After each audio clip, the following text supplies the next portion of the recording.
fall in love with what you have done. You fall in love with your business model and the culture you've built and all this stuff. You should be extremely proud of all that. But when you do it to the detriment of the business and you're just operating for the sake of operating, protecting people's jobs, doing all of these things at your own family's expense, by the way, that is a recipe for disaster. Take it from somebody who knows, right? I've done that several times in my life, and that is not the business you want to be in. This is the time right now where you get lean and mean and focused and super diligent, and you do what you have to do to make the business thrive in these times. You are speaking from the front of the room as somebody that's the word I'm looking for. You've bought into your own bullshit. And I don't mean that in a bad way. You've heard me say this from stage. You've got to be very careful of our own internal dialogue. We whisper in our own ear and we seduce ourselves into justifying certain little things inside the business that, quite frankly, we can make it make sense. We're the best salespeople on the planet to ourselves. Period. You are guilty of it to some degree. You got to be real careful right here. For instance, I want to hold on to the construction thing because, bro, in a vacuum, if you were sitting on my side of the table, there is no fucking way you could sit here with me and say, unless you show it to me in numbers, like, this is how this business is going to make $1 million, and this is exactly how.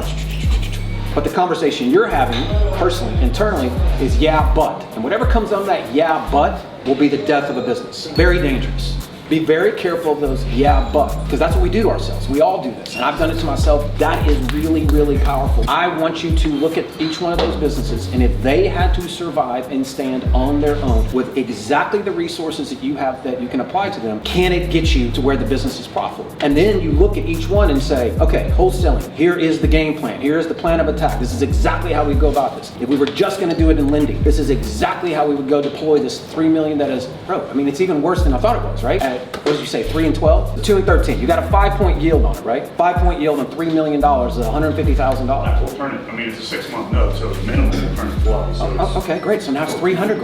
Yeah, right. Okay? That's my point. If it's low risk and there's good people in place and it produces $300,000 and you have clear line of sight of it, and my involvement is very little and it doesn't take me away from anything, more power to you, bro. But that each one of those businesses has to stand on its own. And if it doesn't, this is not the time to die on the hill. You cannot hold on to stuff just for the sake of holding. There's much more power in saying no than there ever is in yes. We are not going to do this. We are going to specialize in doing this and this for the next 12 months. We're going to specialize in wholesaling, cherry picking a few deals that we bring down on our own ship, and lending, whatever it is.